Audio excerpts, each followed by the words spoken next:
So I just wish to refer to one piece because this thing is all God-centric and driven by the divine power.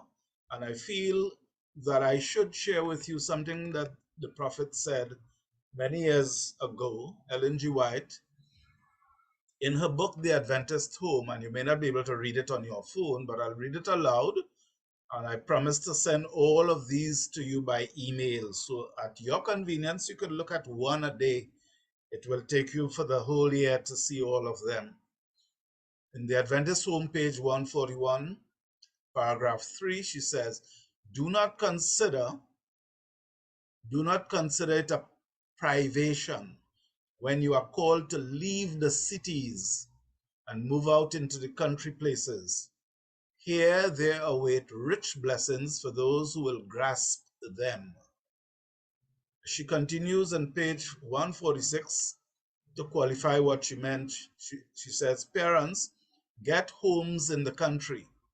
So long as God gives me power to speak to our people, I shall continue to call upon parents to leave the cities and get homes in the country where they can cultivate the soil and learn from the book of nature the lessons of purity and simplicity. The things of nature are the Lord's silent ministers, given to us to teach us spiritual truths. They speak to us of the love of God and declare the wisdom of the great master artist. I will read for you a third paragraph taken from chapter 1, Country Living, page 5, call to leave the cities again. No, I don't have that paragraph, but I have another one. I urge our people to make it their life work to seek for spirituality. Christ is at the door. This is why I say to our people, do not consider it a privation when you are called to leave the cities and move out into the country places. Here there await rich blessings for those who will grasp them by beholding the scenes of nature, the works of the Creator, by studying God's handiwork. Imperceptibly, you will be changed into the same image. That's taken from manuscript 85. And it goes on in that same vein. So the several subtopics in which I've grouped the readings, I will email to all of you so you can reference them and understand the connection between planting or growing crops and what the gospel truth is supposed to do for us. Okay? So with that, I will close that reading section, and I'm still sharing files. I want to go to my presentation. Today's presentation was really tough to figure out what to do, what not to do. It came at a big price of time and trying to make sure that you are fulfilled. So we will begin from here. I have other stuff to show you, which I will show at the end of this quick slideshow. So this is our herbs and seasonings course. I just want to point out one thing. I saw that people were struggling with the word herbs. In this course, herbs are meant to be synonymous with seasonings. Hence, we use herbs and seasonings. A seasoning is something that is used in small quantity to affect the flavor of the larger recipe. So I didn't really mean herbs from the perspective of using a plant part for medicinal purposes. Now that has its place, and it may be duplicated in herbs and seasonings, but the specific emphasis with the herbs and seasonings was how can this influence the outcome of your recipe? You're cooking a pot of dal, or you're doing a pilau, or whatever it is, vegetable stir-fried rice, and you want to put one leaf or two leaves of something, and you're already acquainted with lemongrass, and you're acquainted with shadow benny, and that is the seasoning and the effect it would have on your dish. Those are the herbs we were considering for this course. There's another course on spices that will deal with cinnamon and what clove and nutmeg and black pepper. Those are spices. And then there's a third category when you take the leafy material or some woody material from some plants and use it as a herbal remedy. So I want to point out, because I think we strayed a bit and it is my job to pull you back in line. This is not about herbal curing stuff. Yes, some of the herbs that we'll be considering for seasoning has some curative properties and life enhancing properties. Hence, I ask you to make sure you did not miss out on that, to list 10 benefits to be derived from these herbs that we are teaching. These are herbs that you would grow in a plant pot. So when I saw the reference to hazelnut and to other tree crops, those are not the ones that I wanted to emphasize in this course. I just thought I'd make that clear to you. All right. So you would recall that last day and even the first opening session, I referenced plants as belonging to grasses, sedges, sages, shrubs, herbs, spices, vegetables, and trees. Today we're not dealing with vegetables. We did that in our first course. We're not dealing with trees. They have their use too, by the way. We're not dealing with spices. We are dealing with herbs, some of which could be shrubs, sages, sedges, and grasses. And in fact, the lemongrass is one of those grasses that form part of the group of herbs we're looking at. And I had listed seasonings of interest for the course, and those happen to be lemongrass, shadow benny, parsley, celery, basil, sage, dill, fenugreek, fennel, marjoram, Spanish thyme, and French thyme. And somebody pointed out there's French thyme and French tiki thyme, which is a fine type of French thyme. I didn't get down into those levels. I'm trying to clear my screen so I could see my script better. This is just to remind you that when you germinate a seed, you may not be able to identify the crop. I'll minimize this. You may not be able to identify the plant because the first two leaves are called the seed leaves and they resemble a lot of other things. So if you didn't remember what seed you planted, and if you didn't take a note of what you planted, just showing me the leaves may not help me in helping you to identify what you planted. Okay, it starts off with this, but all of the herbs we're dealing with, they need well-draining, rich soil with a pH between 6.5 and 7.5. Those who understand pH, at 7, it's neutral. Below 7 is acidic. Above 7, it's alkaline. If your soil isn't ideal, working in some well-rotted compost can make a world of a difference. And that is why in the soil mix, we said we'll use some of your soil, some sharp sand for drainage, some manure for nutrients, and we had the peat and peat moss and whatever you could have gotten, or if you didn't have it, to add some more manure, which would comprise that kind of compost that you add into it, rotted compost or organic matter. If you mix compost into the soil at planting time, there's no need to add additional fertilizer early. You may want to add it later if you see deficiencies, but there's absolutely no need to add fertilizer if you had a good mixed compost in your plant pot. Okay, if you had to add fertilizer, I was recommending like a month later. To harvest seeds, meaning if you planted your herb and expect to get seeds from it, wait until the flowers have formed into seeds. They must also on the plant turn brown, and there's a reason for that. If you snip them off while they're still green, chances are, just like green pigeon peas, the seed would not be mature. And therefore, when they become air dried after, they would not sprout. So they must turn brown while on the plant. That means they are now mature. Then you snip them off, turn them over in a brown paper bag, put a wire wrapper at the top, those twisters or a rubber band, and keep it in a dry room. You don't have to put it in the sun. Keep it in a dry room, and as they dry, they will fall off. If they didn't fall off, you can rub the heads between your fingers and you will find the seeds dropping out in the bag. That's the reason for the bag, else you will lose all the seeds.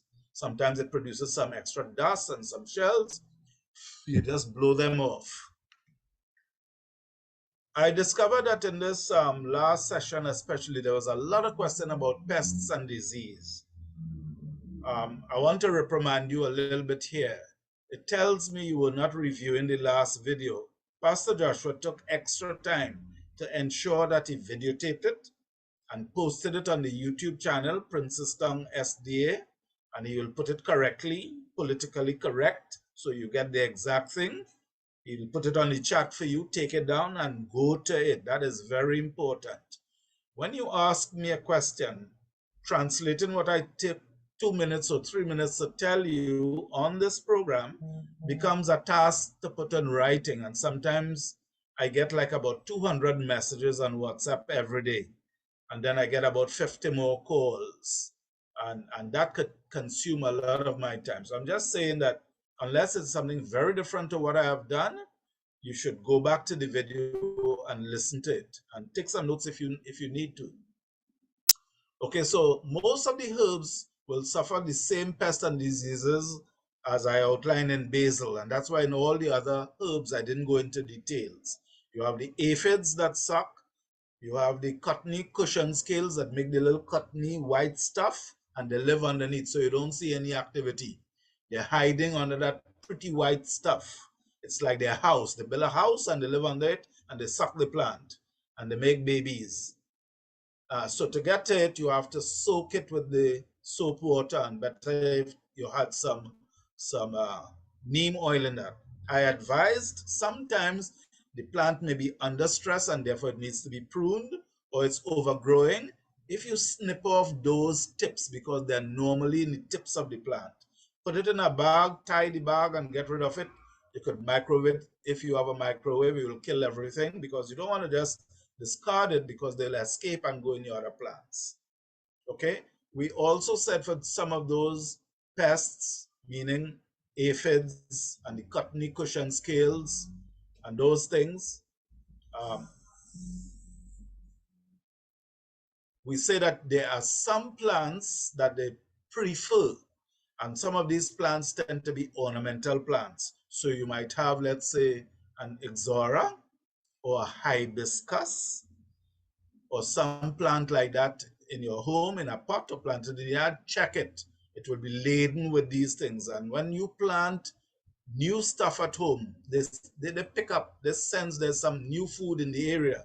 So they leave the plant and go there and feed. So if you get rid of the source, you will have lesser chances of your plants being attacked. Okay? So just remember, aphids, beetles, slugs means you have too much water. All right? Aphids, I spoke about that already. There are lots of stuff written about that. You could read it up. Disease, most of the diseases are fungal diseases. You have damping off. It's caused by a fungus. You have about 3 different types: Alternaria, Rhizoctonia, and Pythium. Pythium species tend to attack the baby plants. So when you plant it, although there's water in the soil and all that, the plant would wilt and die. Pythium species causes what is called dampening off of the plant. Alternaria and Rhizoctonia, they operate differently and they attack the leaves. Okay? That's enough on that. If you have a bed of plants, like someone showed me patchoy today, and you see one spot on one leaf on one plant, it is easy to remove that leaf. Get rid of it. Don't just drop it there, because the fungus will mature spores will be formed and they will blow on the plant in the night. They will germinate and you'll have more affected leaves. If you have a minimum of one leaf, and even if every plant had one leaf infected, you could remove that leaf and get rid of it and save your crop. But if it is thoroughly riddled, it might be more useful to get rid of the whole crop, sterilize the bed, use some hot water, turn over the soil and expose it to more sunshine. In some cases, for cutting insects, you can put hot water with neem and soap. It will kill the insects in the ground and then you could plant. So you're starting all over fresh. If it is a plant pot and it is infested, get rid of the plant, remove the soil from the pot, wash the pot properly. That soil should be put out in the sun. Let it take 2-3 days of good sun. It will kill everything. And then you fix it up again and put it back in the pot. All right. Yeah, I was just making this point. Clean everything. The first step is to clean everything. Clean your tools. Clean your containers. Use clean seed, starting or the pot and soil. Every time you cut something on your plant, this is something most people don't understand. Have a little cup of bleach, 1 to 10 bleach in water. Every time you cut a leaf off, you dip the scissors in the cup of water. You know, when you go to the dentist, if he looks at somebody's teeth or does an extraction, he doesn't just go to the next patient and extract teeth. He has to sterilize those tools, else he will pass on a disease from person A to person B. Same thing with plants. If you cut the leaf off or do any kind of pruning with a tool, like a secateur or scissors, you need to sanitize it before you go to the next plant. Else you would pass that disease on to the second plant. Soak it for 30 minutes. Fusarium wilt is common in basil. Sometimes you see the plant looking really nice, and all of a sudden it starts to wilt for no real reason that you could think of. The leaves become yellow, the leaves become malformed. You see the leaves growing, curling, different shapes. Sometimes you see a pinkish fuzzy mold on the stems. That's Fusarium wilt. Fusarium oxysporum. Okay, and this one is specific to basil. It's called basilica. Clean your tools, clean your pots. You may even have to get rid of that particular batch of soil and start with new soil. Someone spoke today on the chat group about the preference for doing the planting on a open soil bed rather than a pot. The advantage of having the pot of soil is you could sterilize that pot. You cannot sterilize the whole bed. Not only that, the bed has organisms you may not be able to get rid of that will invade the plants, unless you're doing commercial agriculture, and that is why commercial agriculture calls for additional chemicals. Harvesting. Try not to harvest parts of your plant while the plant is less than 60 days old. Right? You plant the chado benny, and you have 4 lovely looking fat juicy leaves, and you're tempted to take one out. And most times they take it from the very bottom. So the whole leaf is removed. Remember, the leaves make the food for the plant, not the roots. The leaves make the food for the plant to grow. So if you remove all the leaves, that's the end of the plant. You have to wait for it to grow over. And sometimes, because there's no leaf material, it will not grow back.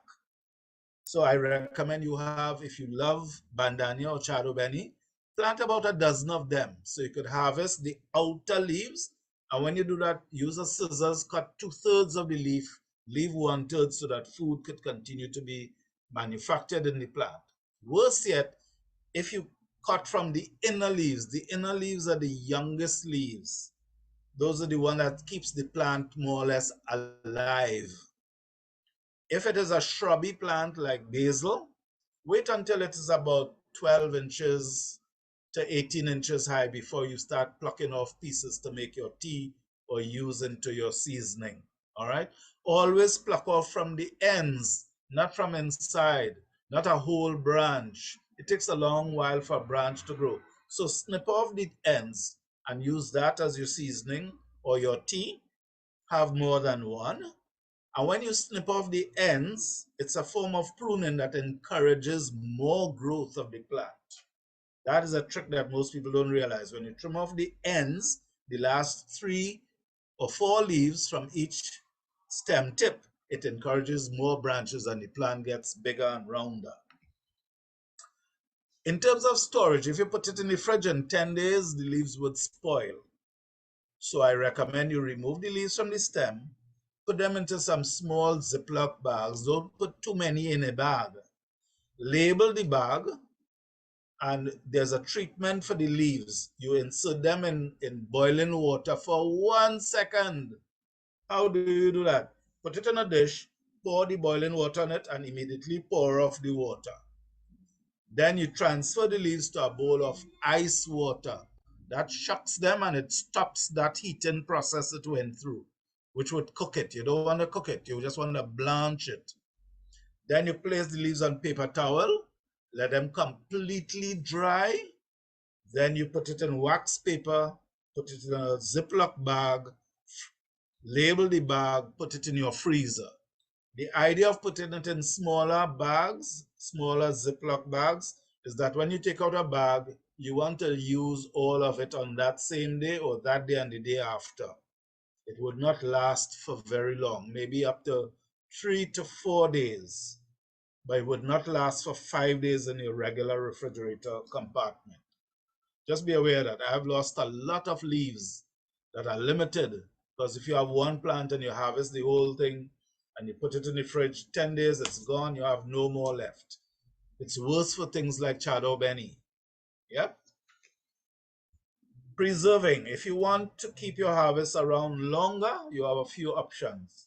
I said freezing is one, but you could dry the leaves. Don't sun dry them. There's a reason for that. You want to air dry them. Now there's some dryers that are sold that you can use.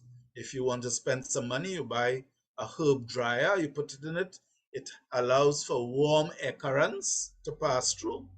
If you know how to maneuver it and if you want to take the time to study it, take a few leaves and put it in your oven. It could be a small oven, a toaster oven, but you don't put it for more than a minute and the temperature mustn't be very high. It will break down the moisture content. The caution with putting it in a hot oven is you lose what is called the essential oils. And it's the essential oil that is the life-giving property of the herb. You want it to really air dry. Have some patience with this thing. You know what I learned about agriculture? You must have patience. It's worse yet in, I don't know if it is worse, but in livestock agriculture, if you have a cow and you want to get milk, she has to become mature first. Because if she's not mature, you can't have her mated with the bull. After she has mated, you have to wait 9 months for the calf to be born. Then the calf has to drink the first milk. Then you could get some milk. That's the kind of patience you have to have. I could imagine back in the day when they had to get a lamb to do their sacrifice and the sheep was mated. They have to wait 5 months for the sheep to make the lamb. And then a few more months for the lamb to grow up so that they could offer it as a sacrifice. You couldn't wake up one morning and say, well, I need some sheep for next week, to do some sacrifices on the altar. Well, in terms of agriculture, herbs take a little while to develop. Give yourself 3 to 4 months to let the herbs develop properly. For some herbs, you get away with 60 days. I have given you a chart. Try to follow the chart. By the way, we live in the age of Google. Google it, for heaven's sake. You will get information. I would like us to continue the chat we have on the group. Try not to put too many pictures and videos, but just you could put the link. Guys, go to this link. There's something useful. Do that instead of posting the entire video, or you self make a video and you put it on, or you put a whole 12-page article. Just send the link. We would read it. But get into your personal habit of doing some of this. This thing is really fun. I have learned from you, by the way. I've learned so many nice little lessons in agriculture from just reading your responses. and seeing what you have shared. Somebody shared something about Chinese onions. I didn't know that existed. And somebody else shared some things about shadow benny that I didn't know. And I saw some strange other herbs that I thought, wait, it's worth looking at it. Looking at what you sent me as your response for Fenugreek, I'm now urged to go buy some Fenugreek, and maybe when we reach there, you'll see why. So, just to remind you, shadow benny, it's really a magical herb, and some of you did it. Known as fitweed in Tobago, it's known as culantro, not to be mistaken with cilantro, also called bandania, and I know there's an H somewhere there in bandania, whether it's early or late, there is an H sound. We call it shadow benny too, but it's known in the literature as shadow benny, and we know what it means. It loves water. If you buy shadow benny and you get it with a few roots, you put it in a glass with a little bit of water, it will develop its roots, and then you can transplant it. It loves a bit of shade, not too much shade. It loves a bit of shade. So you see it growing wild on the trees and along edges of your driveway or what have you. It loves manure. We said earlier you cut the leaves 2/3 of the way down. The plant would die if you harvest the inner leaves. Don't put dirt, don't put soil into the heart, what we call the heart of the plant, or in the middle of it. Okay? In commercial agriculture, the entire plant is uprooted, washed, and sold. So sometimes if you go to the farmer, you might get a few, cut the leaves off 2/3 of the way down to use and plant the rest. But the best way to plant it really is from seeds. Store frozen because the essential oil is extremely volatile. And especially for shadow benny, I like to point this out. It's best added to the cooked meal in the last 2 minutes.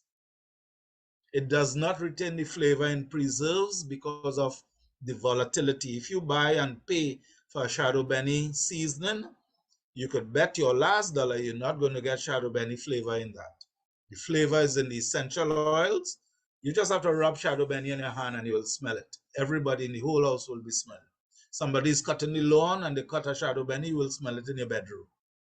The oils are very volatile, driven off in low temperatures. It doesn't need a high temperature for it to disappear. So when you put it in a hot pot, it's gone. When the seeds are formed, wait until they begin to turn brown to allow for full maturity. And there are lots of medicinal benefits. I like that last part about these herbs we are using. Unless we didn't know that these things have beneficial effects on our own health, we need to pay attention to some of these things.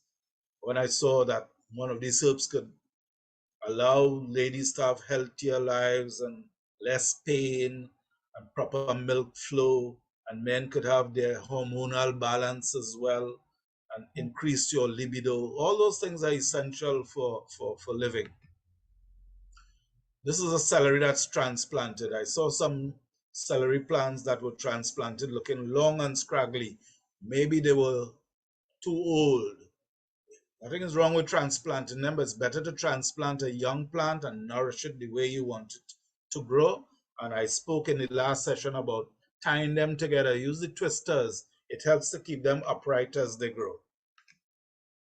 Mulch your plants. And I've put this slide back in because I discover most people don't understand what is meant by mulching your plants.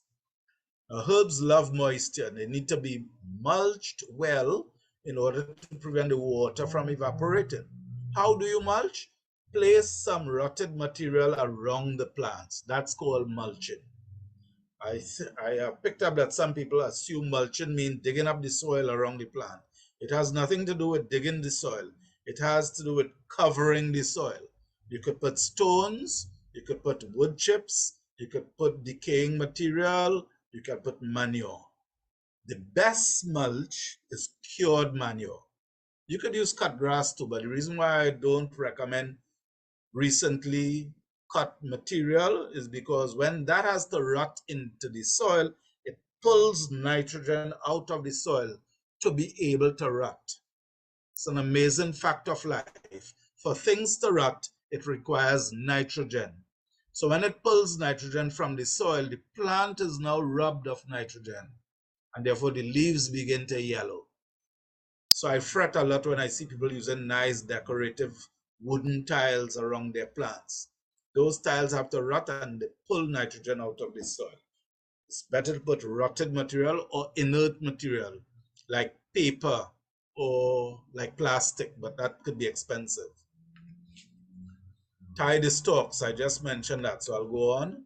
Cutworms. In the night, cutworms come from the soil and they don't like to come out of the soil. They just go close to the top of the soil, they cut your plant and they drink the juices and then they go back in the soil to sleep. So you don't see them and you wonder, who cut my plants? You need to identify that this is happening and destroy them. What do? Before you even plant, treat your soil with hot water. Get a pot of boiling water or a bucket, pour it into your soil. It will kill any cutworms. It will kill mole crickets. Okay? And you could even leave the soil out to sun out for 2 to 3 days. Make sure you turn it over. It will kill any eggs and so on. Then you put it back into your container. And that's the benefit of doing the container agriculture, the plant potted agriculture, rather than planting out in your soil. Because if you have to treat the soil out in your yard, that's a barrel of hot water you'll have to put out there. White flies, they come out in the night. They're difficult to control. If you see them, try to kill them. That means staying up and watching your plants. But they transmit diseases. That is what is even worse. All right? They are seen in some vegetable crops. So sometimes the farmer might have a vegetable crop, he abandons it, and they fly across by you because they like your fat, juicy crops. Okay, these are the aphids. So look at the nice young tips of your plant. You see it in even trees. A young citrus plant will have it. A young soursop, all on the young twigs that are now emerging. You'll see it laden with these insects. They're aphids, sucking away. Some of them, they begin to turn a darkish color. When you see those black little specks, those are the young ones, the babies, waiting to become adults. Just snip off the twig, put it in a bag. They don't fly away. Put them in a bag and then you could microwave them after, or throw them all into a pot of boiling water with soap. Well, they will die with the heat anyway. Right? You don't even have to put soap. The soap makes them drown. Root knot nematodes. I spoke about that because in a lot of soils, nematodes are naturally there and alive. What you try to do, when you buy a variety of plant, find out if it is resistant to nematodes that might be in your yard. Treat the soil with hot water and sunshine before planting. Rotate the crops because they like certain crops, and if you keep planting that crop over and over, it increases their population so that everything starts to go, down the drain. Nematodes you don't see, but if you look at them under a microscope, they look like worms, and they enter the roots of the plants and they clog the water vessels, the xylem and phloem vessels, so water cannot move. Water nutrients cannot move up to the leaves and down to the plant or into the fruits. Mosaic virus, you know you have a mosaic virus when you see the leaf getting crinkly. Let me tell you, the moment you see a crinkly, leathery looking leaf, pluck it off, get rid of it. When you pluck it off or you trim it off with the scissors, you must sanitize the scissors before you go to a next plant, because it's a virus, it will be transferred to the other plants. I think that is why when we understand as agriculturists how viruses and fungi are transmitted from one plant to the other, we understand something about human diseases and human viruses and the way they are transmitted. Some people say, no, Leon, that don't happen. Well, enough people have died for us to know that this is real, and it's transferred.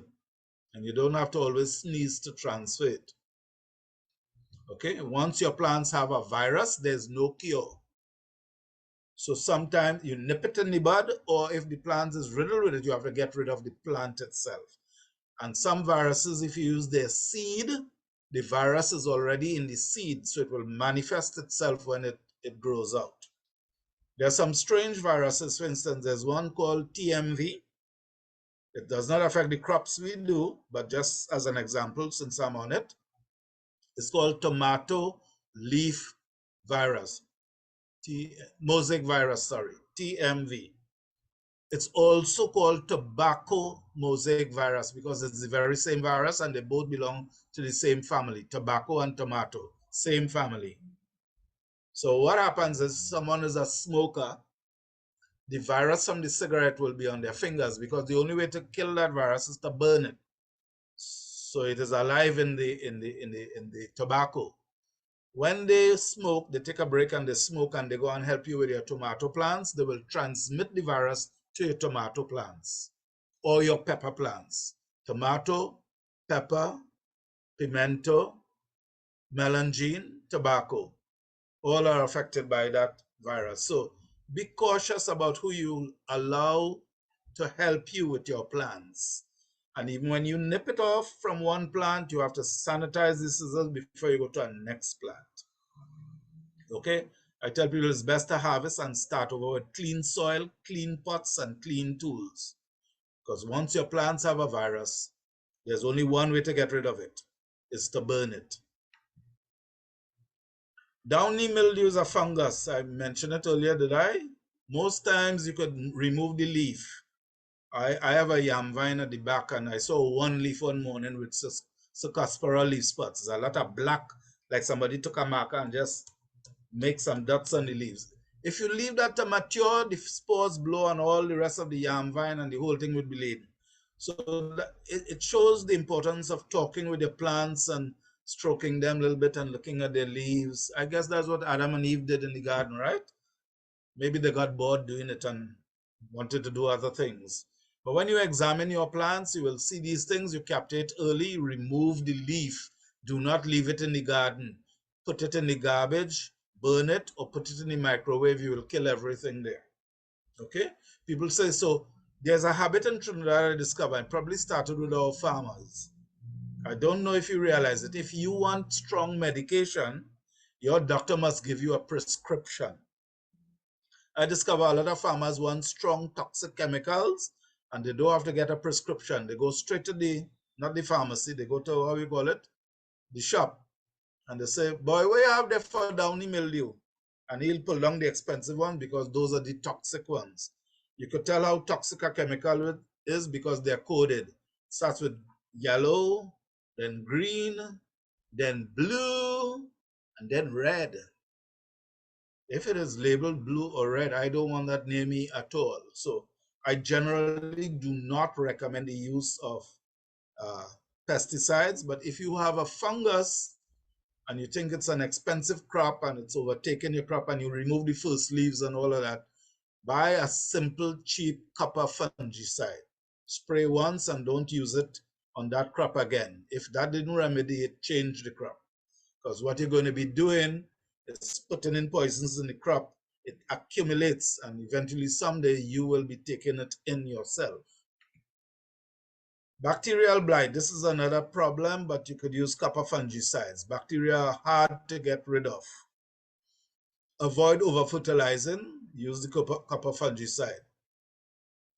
Okay?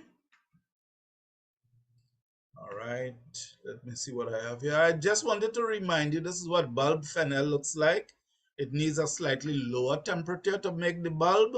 It takes some time to develop, and the bulb is rich in nutrients. But if you don't ever get your fennel to bulb, use the tops. It has a different value. It has the flavoring value.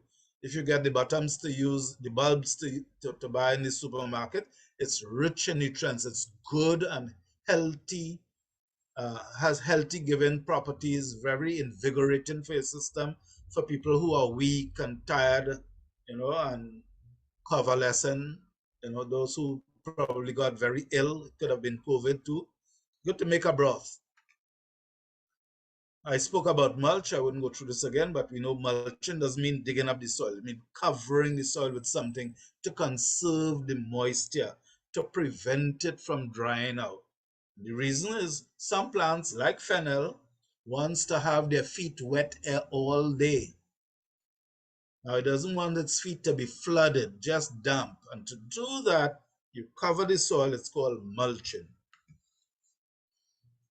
Remember I spoke last time about pinching off the flowers from the plant? In fennel, if you want more bush, the moment you see it flowering, you remove the flowers. Someone asked today, I have a baby lime tree. It's producing flowers. What do I do? I saw one flower on the plant. There might be more. I advise that you pinch it off. Why? The plant is not physiologically prepared to produce. It's like a young child trying to make a baby. She's not prepared properly.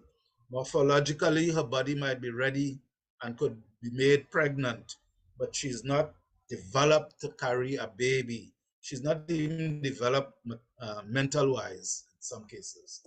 In the case of plants, if you're going to let the flowers come on, it takes all the nutrients out of the plant just to produce that seed or that one fruit, that one lime, and therefore you're putting the plant under too much stress. And I knew that from the example given. The lime tree was just 3 years old. From a seed, the lime will take 5 years to bear. Whatever caused it to produce one flower, nature is like that sometimes. It doesn't mean that the plant is ready to carry a load of fruits. What could happen is if you let that plant bear, it could suffer so badly, it will stop growing and the next year it could die. I remember seeing a mango tree home. The tree had 5 leaves. It was so young, 5 leaves, and it put out one big bunch of flower. It had one Julie mango on it. And I kept telling those in my household, we need to remove the flower. No, let it bear. One mango. No, let it get full. At the end of that, they had the mango and the tree was no more. So as agriculturists, we learn these lessons and you learn how to manage your plants. Okay, don't let them bear before time. I guess the same thing happens with church, you know. You have a bright 9-year-old or 5-year-old and you push them a little too much. They are children. They are babes. You got to feed them a little more. Jesus himself says, feed my lambs. Okay. I spoke about fennel companion plants. And we said fennel has no friends. Wherever you plant fennel, nothing else would grow. So just bear that in mind. You can't have a lettuce with a fennel growing on the side of it. The lettuce will die. Fennel produce some exudates in the root that stops other plants from growing. There's some trees that are like that, by the way. If you have a tamarind tree, observe under it nothing grows. It produces a substance in the roots that causes other plants to die. Fennel does that. There's a next plant like that, pine, Pinus caribia, which we call pine trees. Nothing else would grow under pine trees. And they drop a lot of needles, and the needles are filled with an oil that causes fires. I don't know why people have not learned that lesson yet. So you talk about California in the USA, where they have 10 million acres on fire because they plant this pine tree throughout the mountain. The needles carry a fuel, an oil that will burn even in the green leaf, and nothing else will grow on the ground. So that's the need for having a mixture of things growing, except if it's fennel, nothing else will grow. Mind you, dill, because it's related to fennel, will grow near fennel.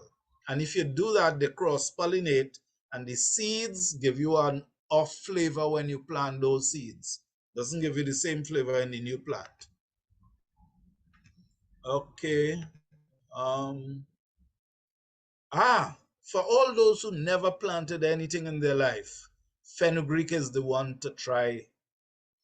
Can be grown in shallow containers directly in the ground. If the temperatures are high like in Trinidad, it will grow. It's ready to harvest in 20 to 40 days.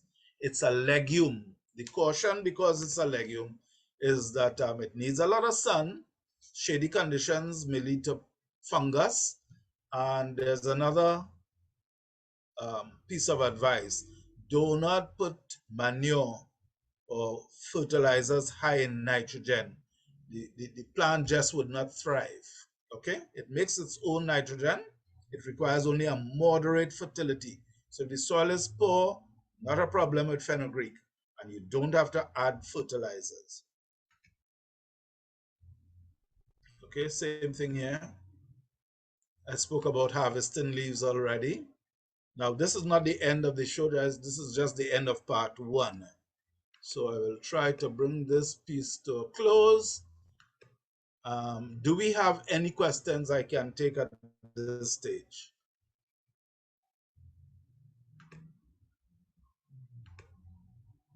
Any questions? I saw someone ask in the chat, Mr. Granger, what can they use for pain? For pain, body pains? They just said for pain. Okay. I think there are a few herbs that were mentioned that are good for pain. I think they should go through the notes that we give them and they will see it. I don't want to just go into I don't want to go into a session of answering health questions, only if it's incidental to the herb that is being presented. Okay, good evening, Next everyone. question.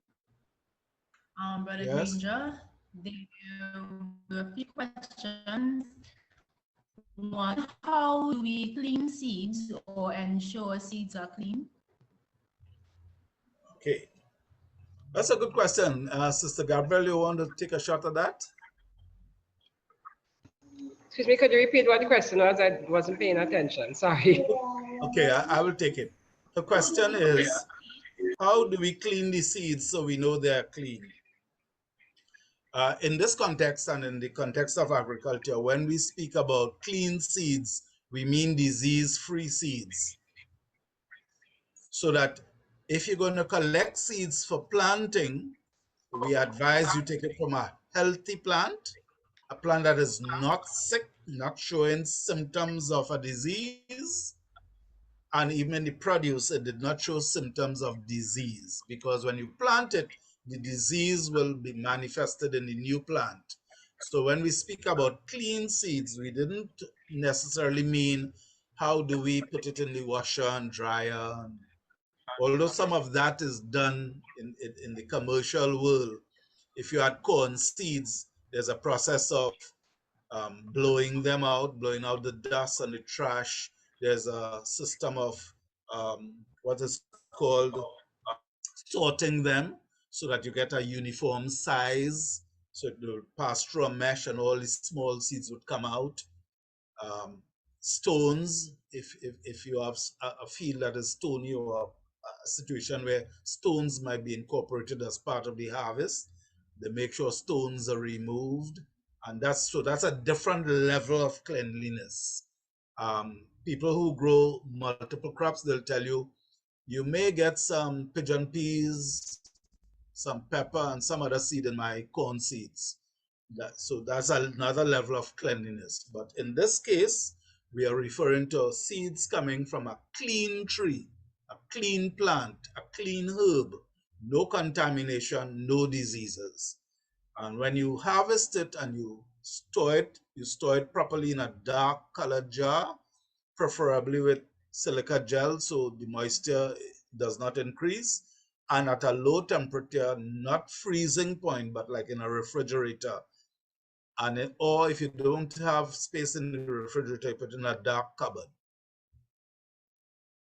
And normally you would not keep seeds for more than 6 months. Okay. I see great. Joanne Thank has you. her hand up. There's another. Sister Gabrielle, do you have a question again, or would Joanne ask a question?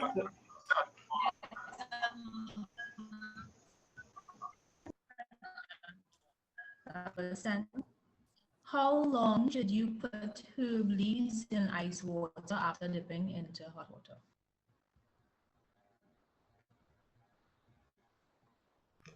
After you've blanched the herbs, it will just take about 2 minutes to bring it back down to normal temperature. Okay, it's not designed to chill them necessarily. It's just designed to remove that heat of the boiling water. Remember, you put it in the boiling water for 1 second. As soon as you pour the water in the dish, you pour it back out. That should be more than a second. So you just want to cool it down from that extremely high temperature. And that process is called blanching. So the cold water scenario should not take more than 2 minutes. There are two other questions. Can seeds be kept in the freezer for planting?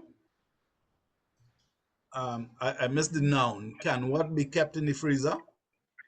Can seeds be kept in the freezer for planting? The answer is no. If you were to freeze the seed, it will not germinate at all. And that is because, and I said it in the first class, a seed contains a baby plant. It's living material in there. If you freeze it, when you thaw it out, it's going to die. It's going to shatter.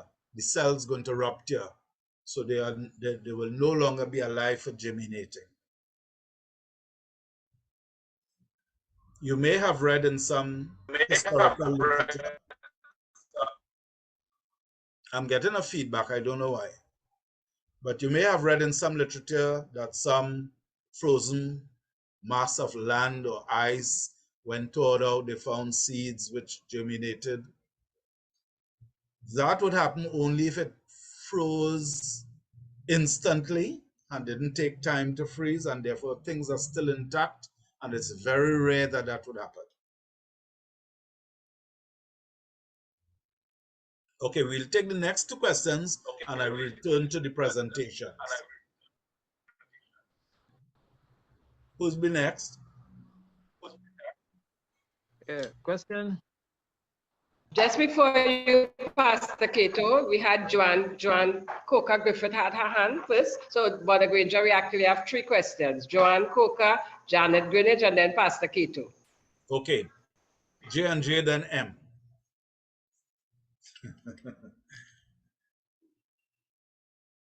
One of the J's, please.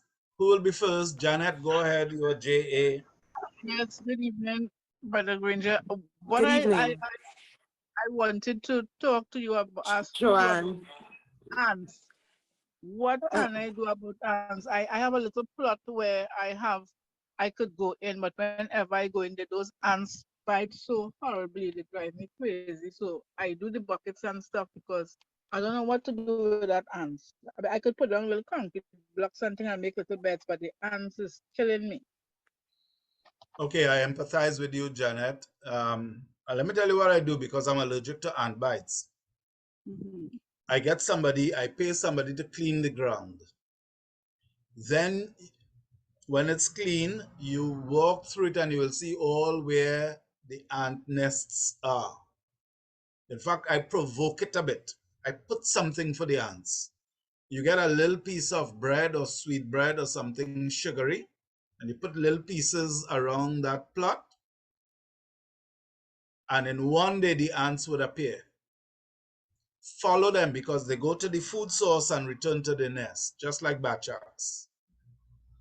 Chances are you could get like about 1,000 of them that would have come out all of a sudden because they recognize food, food, food. Every animal in the animal kingdom likes to find food. And what I do, while I'm searching, I already have a pot of boiling water. And I will take it in a container at a time. I put liquid soap and I pour it out on them. They fall down instantly because of the heat. And those who feel they could resist the heat or didn't get so much of the heat, they drown because of the soap. And I try to locate where that nest is, where all of those ants come from, and I pour it down the hole. I pour like a gallon of it down the hole. You're sure to kill all the ants, and you will affect some of the eggs because they'll have like 10,000 eggs down there waiting. That's why the ants keep coming over and over and over. And I found that that trick worked for me. The alternative is to use some heavy chemicals. Note that if you use heavy toxic chemicals, when you grow the food takes up some of it, and you will take up what is in the crop. 10 years later, when your body has accumulated enough, because most of these toxins are what you call fat soluble. If they were water soluble, when you go to the bathroom, some would come out. But they're not, they're fat soluble. And we all have some fat layers in our body, regardless as to how skinny we are. So what happens is they store in your fat. It could be fat around your heart, fat around your liver, fat around your kidney, fat somewhere.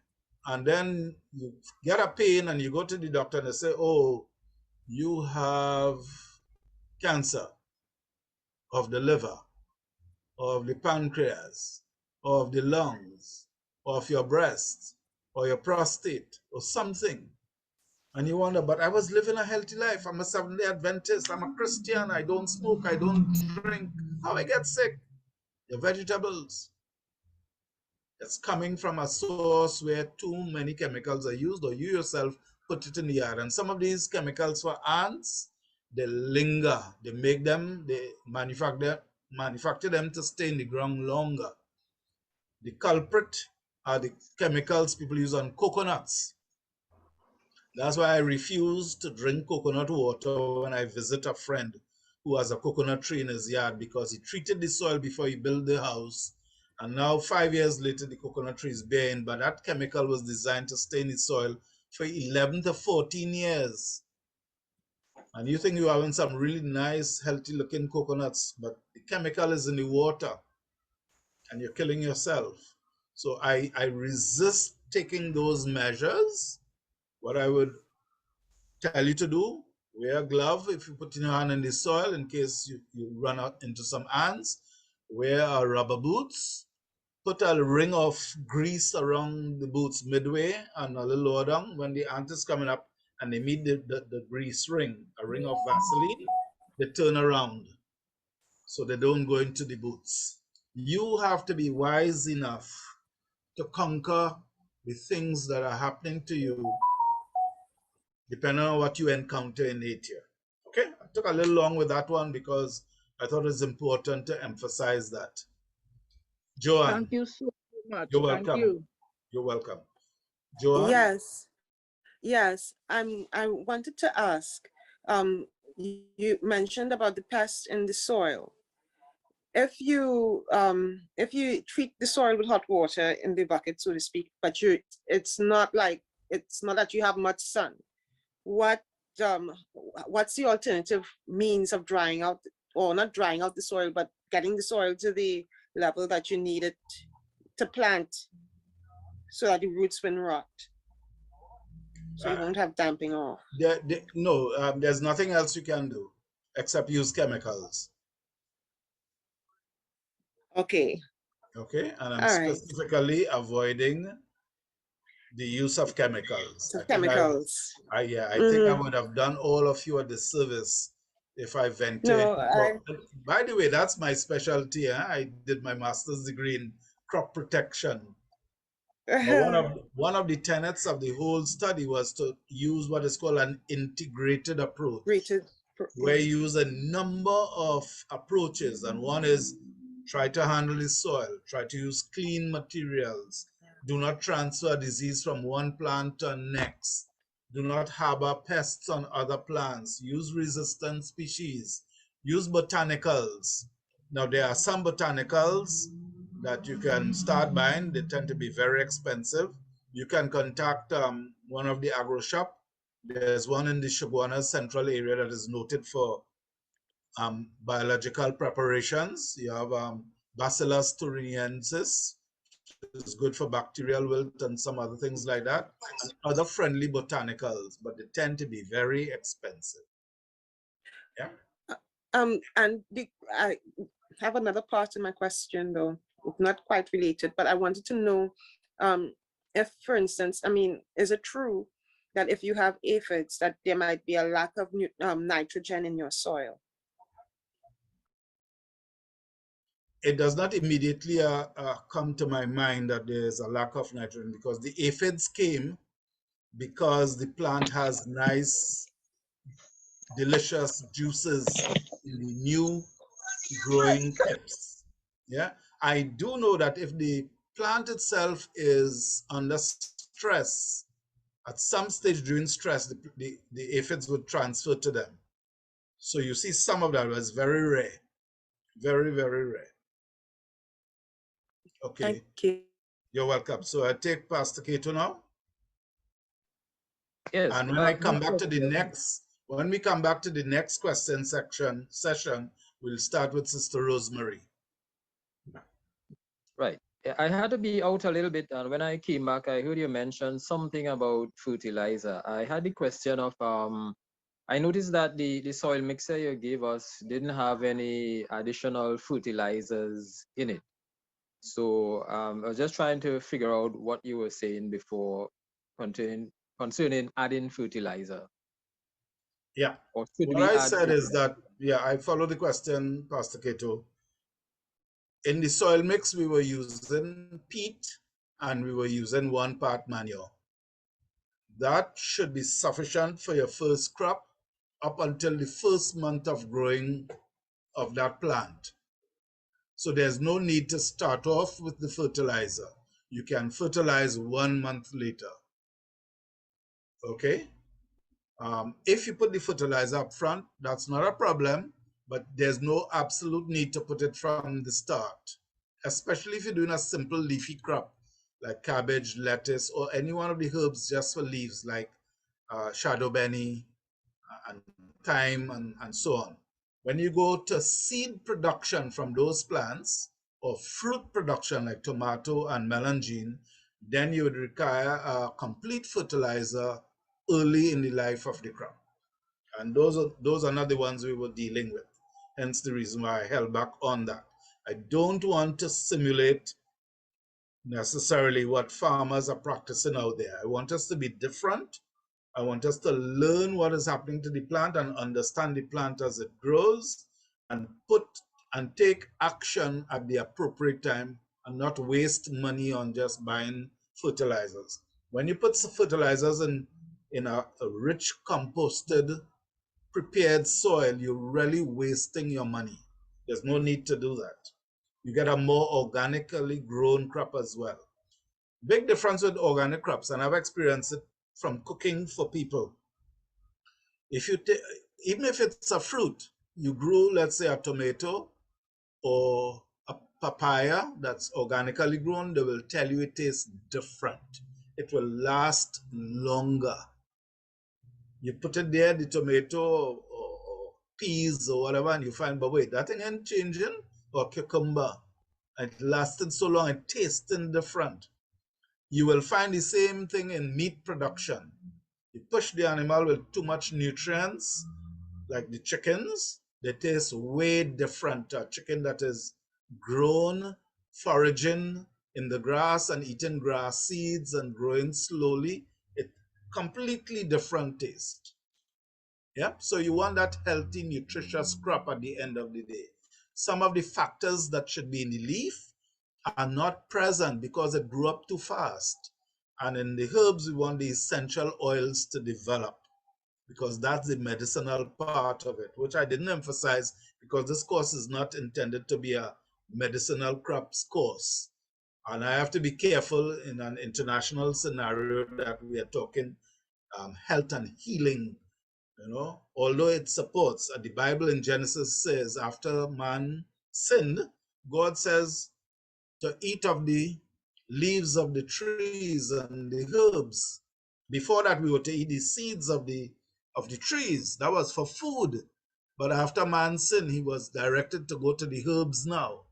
And I think that if there's one signal I want to send out is that yes, there is healing in herbs, but this course is not meant to say, use this for your heart and use this for your eyes and use this for your kidneys and so on. I just want to teach how to grow it so you could harvest it and so that you can use it. It will have that healing effect on your body.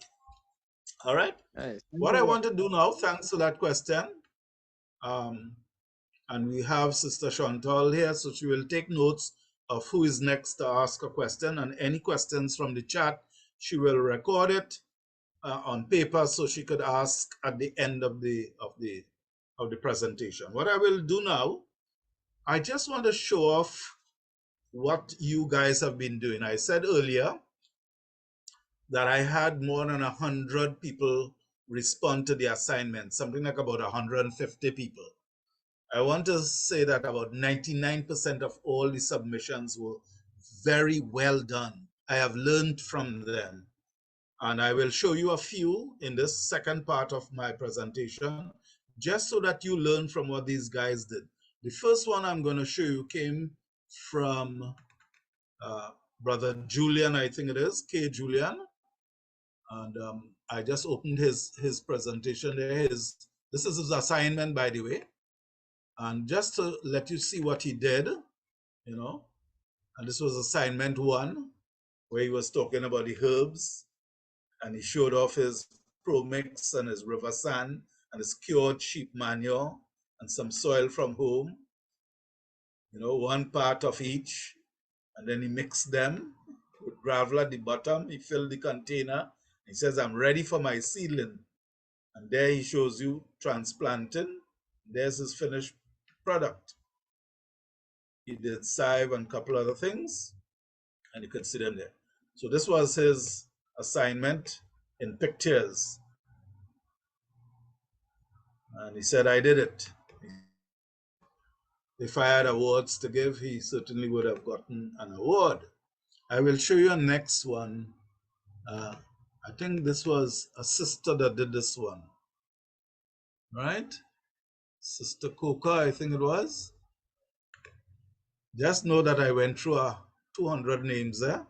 So if I get a name slightly wrong, Sister Elizabeth Pesnell Coca, this was a presentation for her assignment. There are 5 containers used for planting, you know, Pro Mix and manure and topsoil and sharp sand. And she put it in the buckets. I thought she should have carried up the soil level a little more, just a little more. So she said they're filled with soils, and those were her plants, showing nice white roots, herbs and seasons of celery, parsley, chive, shadow benny, and Spanish thyme. And then she planted them. They're ready for labeling. That was her presentation of her answer. I thought it was quite exciting to see these things. I got a next one from Sister Nurita, and there it is. And I think I have to scroll this one. Submitted Wednesday the 26th. Those are 5 buckets. And she said what she had to do there in step 1, preliminary preparation, and she planted marjoram, Spanish thyme, and so on. There are containers with the holes at the bottom. The soils she used in the mix. She spoke about acquiring the plants, chives, parsley, celery, and she had some seeds as well. That's a finished product, and that's her assignment. Pictures taken off of 5 containers. I thought that was well done. As I said, all of you did very well. All of you did very well. I got one. Oh, this one is benefits. I don't want to go into benefits. Did I mention Bevan also did a nice assignment? Bevan Douglas. I think he worked along with his wife on this, or she worked independently. I saw some like that done as a couple. So those were containers, cheap, available containers. That's a stone and a soil, and the mix. She planted basil, Spanish thyme, and celery, and chive. Just a little comment. If I were doing a chive, I would turn the container the other way so I get a little more depth. Same thing for the Spanish thyme, but sometimes we could get away. And she said thank you, and this was well appreciated.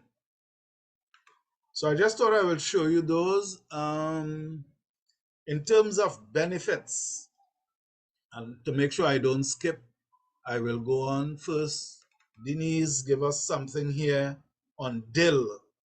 And you know, really, I didn't want a big academic presentation, although it stimulated my thought.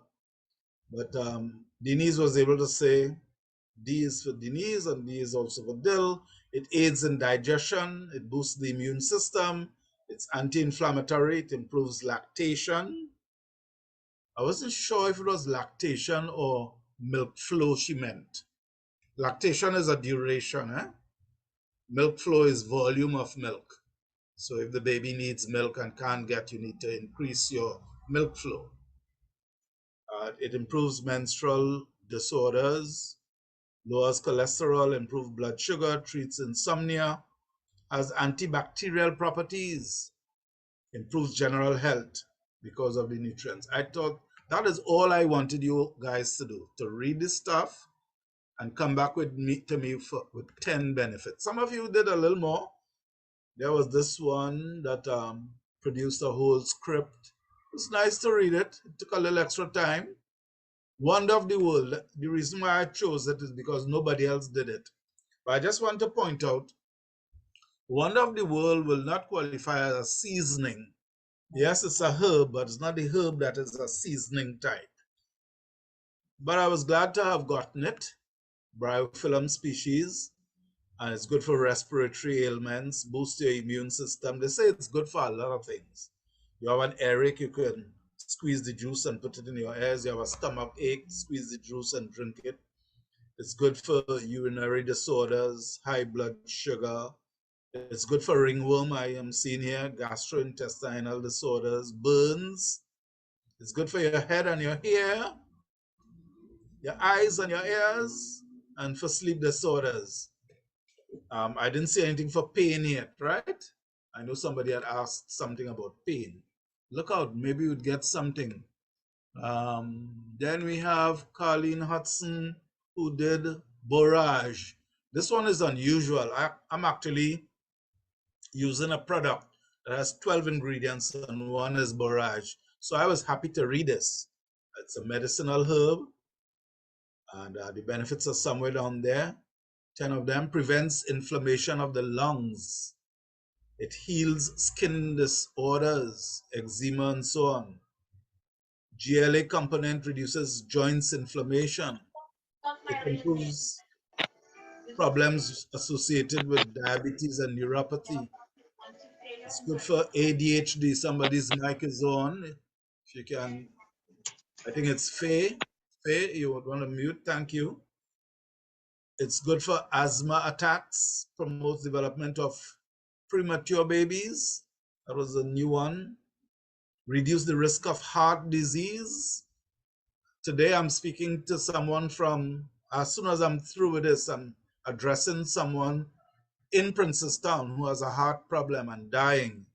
So I'm glad to have had this information. I'll refer to borage.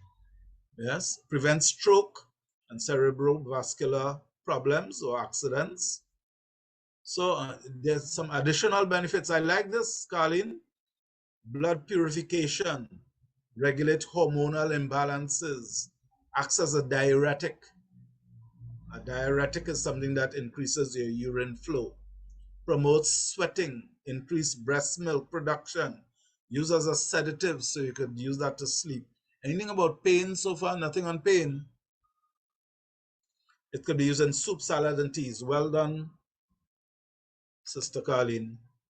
I will show you what Sister Pesnell did. This was well done. I really like this presentation on parsley. Sister Pesnell name starts with P, so she used parsley. Parsley has lots of benefits, contains many important nutrients, rich in antioxidants, supports bone health, contains cancer-fighting substances, rich in nutrients that protect your eyes, may improve heart health, can be used fresh or dried, fights inflammation, menstrual cramps, and regulates menstrual cycles. So as far as pain is concerned, menstrual cramp is a pain. It builds the immune system. Well done. And she has been able to say some references here you could check for parsley juice and so on. So next time you get a salad served with parsley, don't throw away the parsley. It's not just for garnishing. Then Sister Fronten had this one. It's done as a slideshow. So I will show the slideshow for you to see. She was, which herb is this? I missed it. Anybody could help me here? Or do I have to go back? I'm trying to uncover the screen. I have to go back. I think I'm seeing oregano. Okay, what Oregano. happened is that the picture strip is covering the heading. Okay, but it's from Sister Heather Frontin. Ah, yes, oregano. Yep. It's fighting bacteria. And in particular, it was fighting bacteria that is of the Staphylococcus type that causes sore throat and colds and those kinds of things. Okay? Treating small intestinal bacteria. You're doing the work? Treating fungal Love the infections. phone now. And I see they have mentioned, if someone has a mic on, yes, thank you, Chantal. Treating fungal infections. And candida is mentioned there, as well as athlete's foot and infected toenails and fingernails. Oregano oil. Providing antioxidants for oxidative stress and DNA damage. Okay? Reducing inflammation. Do you know that they say almost every disease on the planet is caused by inflammation? So anytime you cause inflammation to start in your body, you will come down with something. Arthritis is inflamed joints. So oregano will be good. Somebody used to make a pizza in San Fernando, I remember, Brother Bullard, Alwyn Bullard. And I fell in love with that pizza because it had that oregano over it. It was really amazing flavor. Okay, healing wounds, repelling insects. Plant some oregano around your house, it will repel insects. Relieving pain. So here it is. You want to relieve some pain, use oregano. Use it regularly. It's nice. You can actually buy the oil and just put a drop of oil in your tea. Don't overdo it. Aiding in weight loss, because it prevents the accumulation of fat tissue. It disrupts that whole process. And it fights cancer. Today, we live in a very stressful world, and we're exposed to so many things that our parents were not exposed to. We have a cell phone in every house. We have neighbors with microwave ovens. When they give off microwaves, it travels to your house. We have Digicel towers. We have chlorine in the water. We have chemicals in the food. We have preservatives in all the canned foods. So many things we have to, struggle with. No wonder there's an increase in cancer. Okay, and she has given some references. If anybody wants to get a copy of it, just ask her. She'll willingly give you. All right? I want to show something from Joanne. This was fun to look at. It was fun looking at everybody's work here, but some things just touched me a little extra. Joanne Diljan chose to write on jasmine flower. J for jasmine. And I didn't consider jasmine, and I thought that was an interesting one. There's a local jasmine, so I'll have to do the research, or somebody else could do it and tell me if the local jasmine flower, which is called chameli, carries the same properties as this. But jasmine flower enhances digestion, promotes heart health, it induces weight loss, improves cognitive functioning. You see that piece? I reached the age where the cognitive functioning, I have to be careful. Start to forget my keys. Manages diabetes. Diabetes is on the rise in Trinidad. Dermatological care, treatment of headache, people, pains, eye wash, rheumatism treatment, and anti-cancer properties. All right? And then she did dill for extra measure. She's good. She said it's good for your skin. It helps in weight loss, improves bone health, boosts immunity. You could just break off dill from the plant and put it on your food like lettuce. You don't have to cook it. Just eat it. Reduces blood pressure, improves cardiovascular health. People with COPD. It helps to prevent diabetes. Prevention is better than cure. improves eye health, lowers menstrual cramps, and helps with reproductive health. Eating dill during pregnancy is known to eliminate the risk of anemia. Okay? But you have to be careful you don't use concentrated dill oil.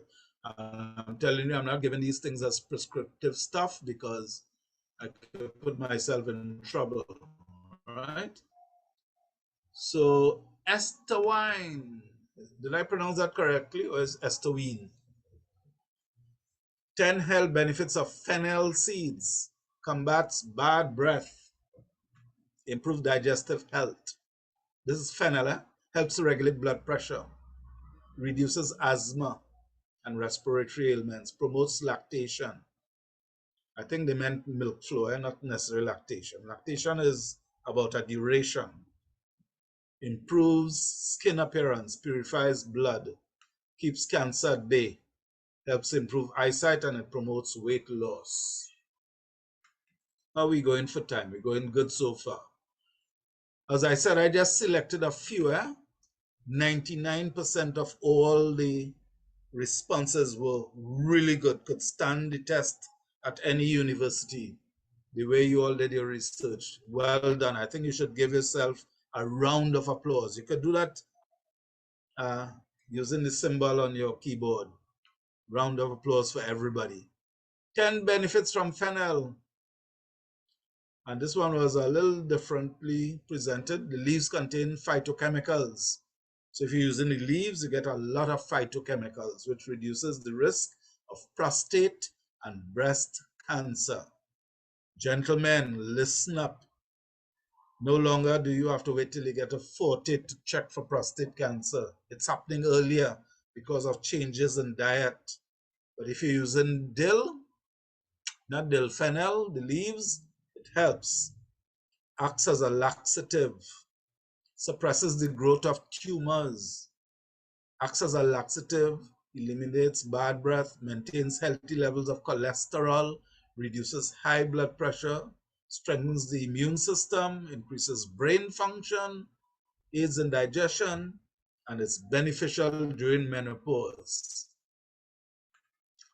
What a wonderful herb, easy to grow, right there at home.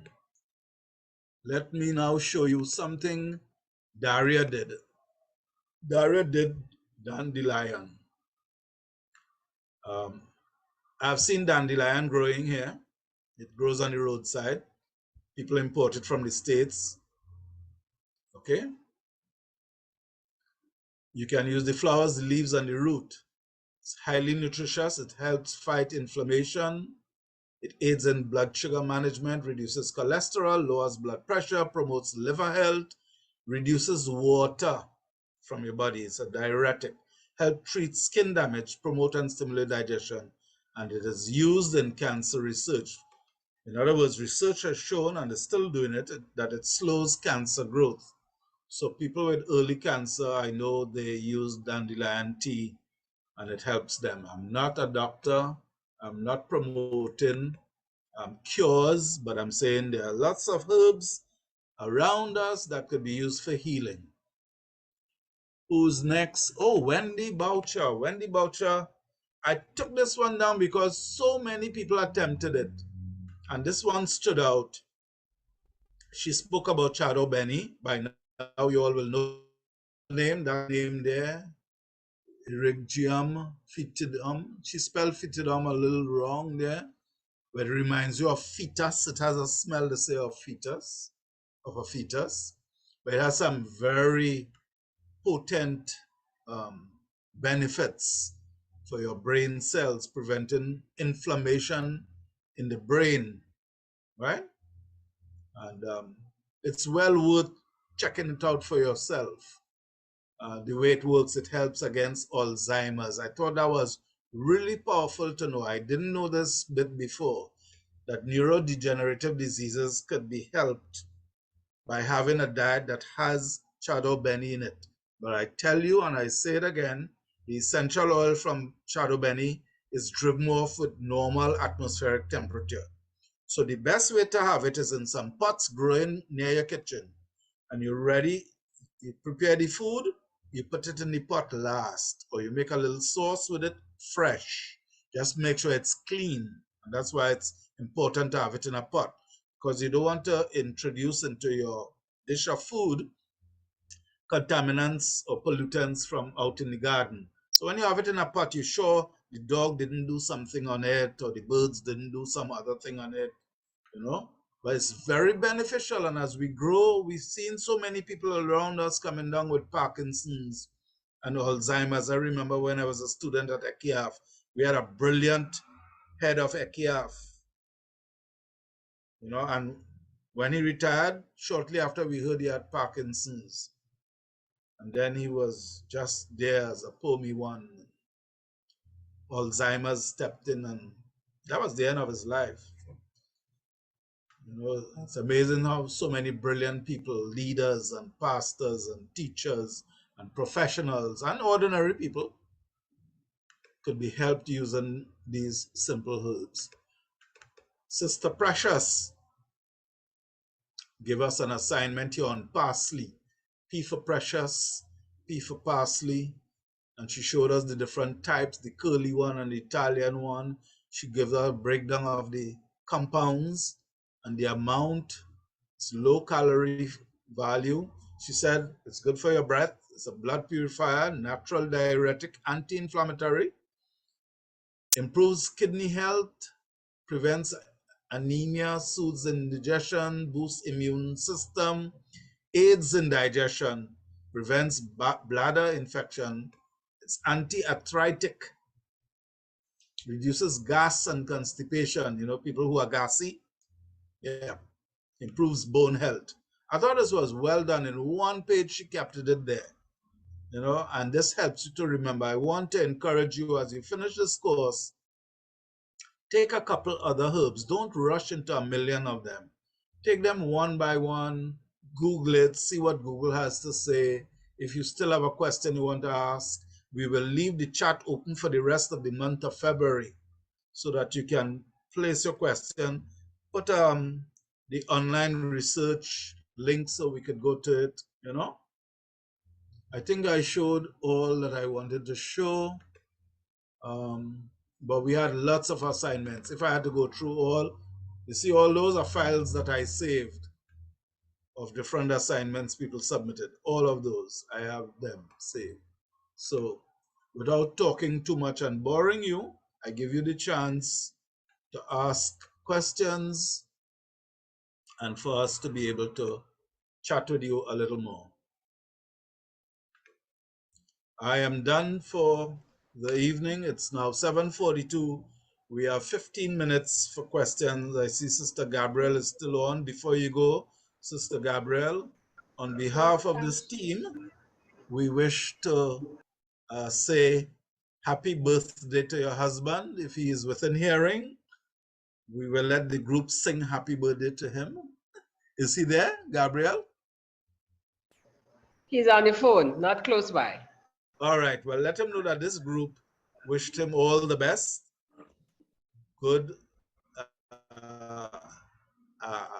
healthy life. We recommend that he use some additional herbs and help you grow some, and that he will have a lot of happiness, a lot of health, and whatever else he wishes for his next set of years here on earth. All right, so over to you, Sister Gabrielle, or whoever is going to coordinate this final segment. Thank you. I'll extend it to him. Chantal will remind them too of a few of the things they must do. Since we had some people coming in late, we have 140 on set now. Okay, so just before Chantal do the questions, just those of you who came in late, our graduation is carded for February 27th, Sunday, February 27th at 3 p.m. It's a virtual graduation.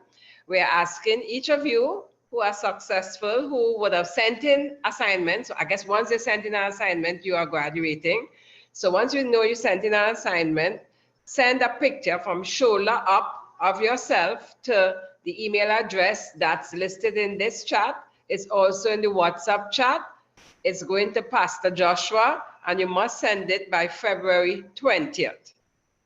Your certificates would be done in soft copy. There are too many of you scattered all over the country for us to get you a hard copy. So it will be sent to you via your same email address in soft copy, and it's your choice if you choose to print it. So congratulations in advance, and I hand over to Chantal now, who will take the questions. Just to say, the first person is supposed to be Sister Rosemary. Yes, thank you.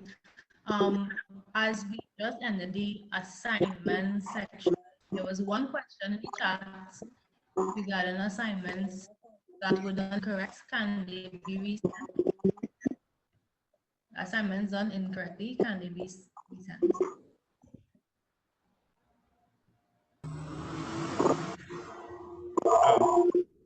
I just want to say I didn't hear the question. If Sister Gabrielle heard it clearly, someone could repeat it, or Sister Gabrielle could take it. I think she said assignments that were incorrectly done, can they be sent? I think that's the question she asked. Okay, if the assignment wasn't correctly done and you want to repeat it, you're free to do so. Let me also say that the fancy footworks that were done to present some of the assignments, you don't necessarily have to do it like that. It's just I'm saying it really tickled me pink. You realize I'm wearing pink today? So I just chose a few to show.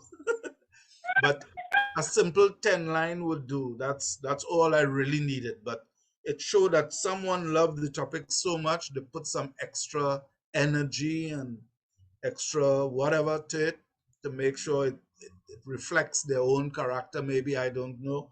But I felt tickled pink by it, yes.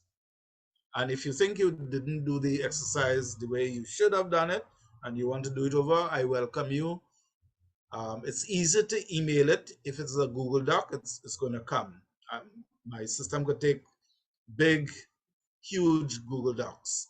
And for those who asked earlier, yes, you will get a recording on the Princestown Seventh-day Adventist Church YouTube site. I wish someone would post it up so you see exactly where you would go to get that. And my apologies for assuming one of our sisters, I didn't call her title as sister. It's not meant to remove your status as sister. It's just that I wasn't clear on it, but thanks for correcting me. Okay, so over to you again, Chantal. There were two questions that were asked that were not answered in the chat. Can we use dried neem leaves for mulch? Yes, the answer is yes. How long should frozen herbs like chardonnay be kept in the freezer? It could be kept at least up to a year. After a year, you get freezer burn and that kind of thing stepping in, but the essential oils will still be there. And I doubt you will really keep it for a year. The most you should really keep leaves if your steady supply is 6 months. Unless you're living up by the Arctic and they don't grow any shadow benny there and you had a small packet that you took up with you and you're using one leaf per week, you could keep it for a year. Okay, and the last question in the chat, will the tomato plants need to be transplanted to a bigger container, or can the 2-gallon container be sufficient room for its roots? Okay, I want to recommend that from the very onset, if you're doing a crop like tomato or melangine, one of those bigger plants, that you use a 5-gallon container. If you had it in a 1-gallon container, you could feed it foliarly, but that's expensive, where you apply nutrients through the leaves by spraying onto the plant with a little hand spray. These little bottles that give you a little spray nozzle at the front, you spray it on and you have to do that once a week. But if you have it in a 1-gallon container and you're not doing a spray fertilizer, then I recommend you transplant it. You must take out the whole ball of soil with the roots. It is the finest of roots that would be feeding those plants. So if you rip it apart, the plant now has to produce new leaves to catch itself, and that could be too much stress on the plant.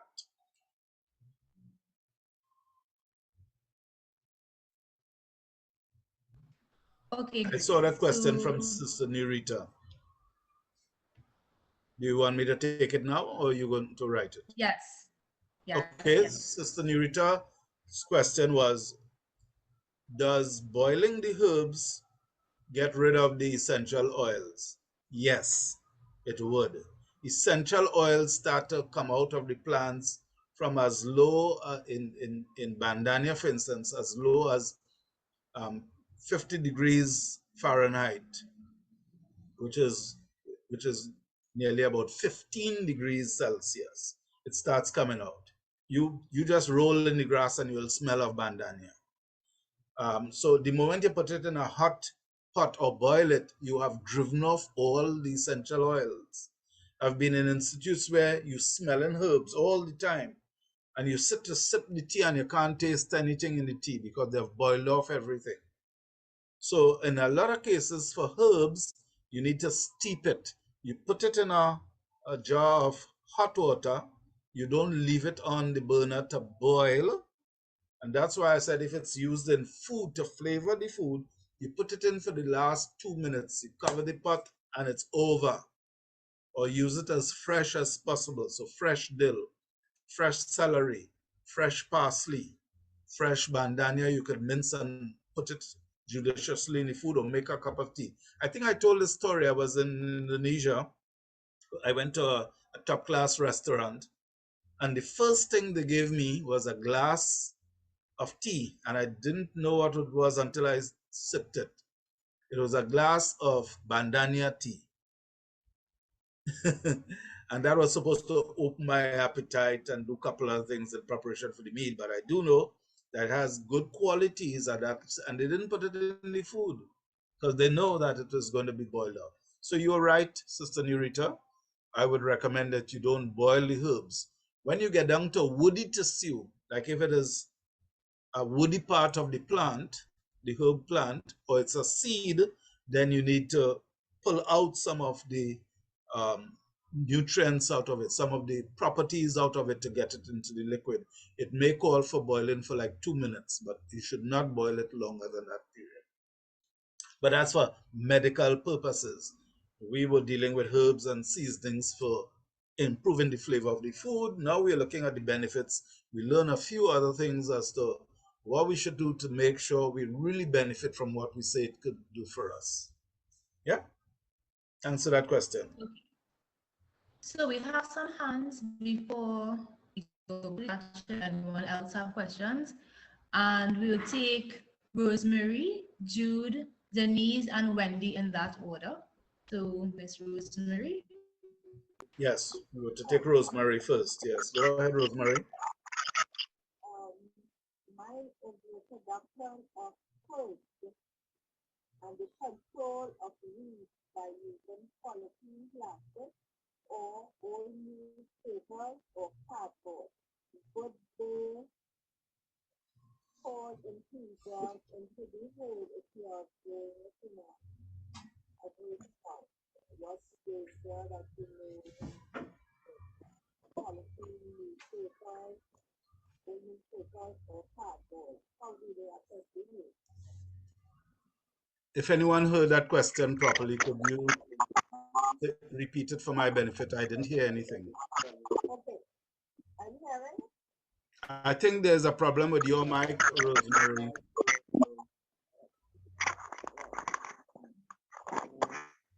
Okay, what I would recommend that you do a condensed written version of it and put it in the chat. I'm hearing you. Yes, I heard a voice.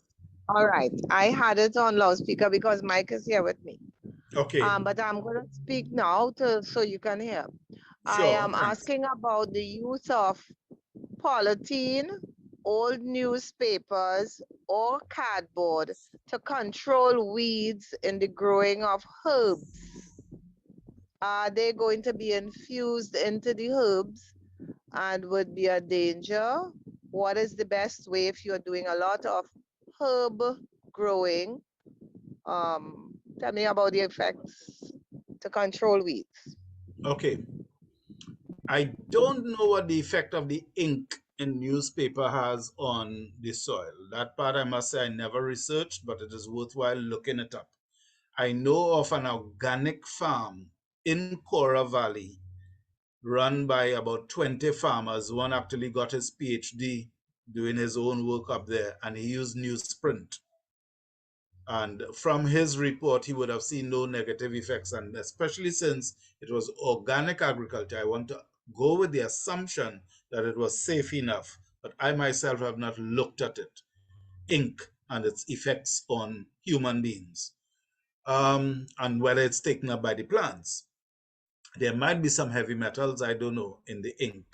And I always warn people who the family of crops known as cabbage, kale, broccoli, cauliflower, um, that group called the brassicas, they're known for taking up heavy metals. So you don't want to use anything that has heavy metals. The herbs, I have not seen any herbs that is um, a forager of heavy metals, except there's a bean, there's a seed, sunflower. It's known for scavenging soils for heavy metals. In terms of plastics, polythene is recommended for organic agriculture, so it's safe to use polythene. In terms of cardboard, there is no known additive to the cardboard that would be deleterious to the crop. What we have found though is whatever you put, you must rest some other heavy object on it to keep it from blowing in the wind. So people have to put stones or logs or whatever to keep it down. If you use paper, then you'll have to wet the paper so the paper become a bigger mass to stay on the ground so that the wind wouldn't take it away. But those are cheap ways. The polythene is probably the most expensive, and it's sometimes reusable, but very difficult to maneuver in the field, like to roll it up again and then unroll it, that kind of thing. Yeah. So you have to count the cost whenever you look at those things. If you're using plant material like cut grass, you have to be aware that when it gets dry, it will burn easily. So if there's a fire in the dry season, you have to keep it wet. That's about as much as I could say about it, Sister Rosemary. I hope Michael is satisfied. Okay, so we move on to Jude. Is it Jude now? Then Wendy, Yes, and then correct. You hear me clearly? I'm hearing you clearly, Jude. Wonderful, man. Jude Pasty is the name. Andrea said hello. Okay? Okay, You may yes. remember that name. I remember Yeah. Andrea, yes. Yeah, she said hello. Just a comment, not a comment, a statement I'm making here now. The Fenugreek, is that how you pronounce the name? Yeah, Fenugreek. Fenugreek. So I end up buying a pack of it, Caribbean flavors, if I could see that, just to see if it will grow. So I use the method that you gave us. Yes. Soak it for 24 hours. And Yes. watch them. And I maybe have about 400 trees right now. Okay. Wow. Yeah, it bloomed within 4 days after the 1 day soaking. So it is about a centimeter high right now. So I am waiting to see if it will continue growing. You have any advice in telling me how to manage this? Make sure you're giving it some sunlight, else they will grow up very soft. If it's under some shade now, then introduce it to half an hour of sunlight. On the second day, 1 hour. On the third day, 2 hours. And after 7 days, you could give them full sunlight. Be prepared in a week's time to take them out one by one and put them in a separate pot. You may want to offer some for sale to the group. Because there's no way I could foresee you having 400 pots of fenugreek. Remember, it doesn't require a lot of nitrogen, but it likes to be a little moist. It likes to be a little moist. Okay, can you eat the leaves also? Yes. There's fenugreek production for leaves and fenugreek production for seeds. And each crop is dealt with separately. I will either send you notes or you review the last week's video, because I would have given comprehensive information on it. Wonderful. Okay, Yeah, thanks very much. and as we are learning, thanks for the question. And thanks for saying you got the germination going. And I Yes. would appreciate if you're still in Mondo, I would pass and buy some seedlings, certainly. But I will simply tell you, go to Caribbean Flavors and buy a pack. The one that's selling that is selling the grocery. Yeah, Yeah. And okay, it's about $3 fit. perfect. Yeah, just buy, man. But you can pass on Mondo and we can chat. Yeah? All right, and give my Okay, regards take to care. Andrea. Okay, I'll lose him. Okay, bye-bye.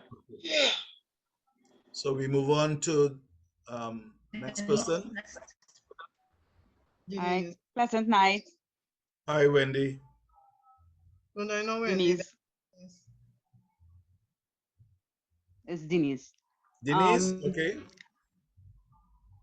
I was looking for Yes, the speaker to open the video. Can Denise open a video? oh, yes, 1 second. No, it's all right. Go ahead. I was just teasing you a bit, Denise. Yes, my yard, shadow benny grows wild in my yard. Where I live, Yes. shadow bennies grow all over. So Mhm. it's open to all elements. So I just wondering, like, when you're using it, what's the best way to sterilize? Using hot water, or can we use some vinegar in some water? Yeah, I would recommend some vinegar and water, and I would also recommend that you start putting some of those. And you could put up to about 5 in a big pot and let it really grow nice and thick and rich and heavy. And so you have it easily available.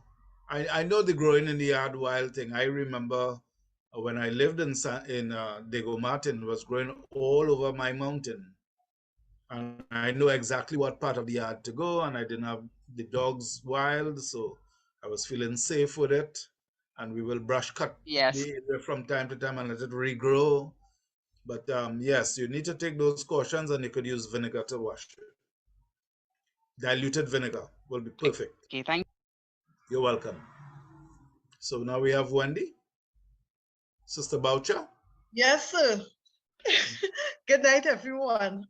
Before I ask my question, I just want to thank all the organizers and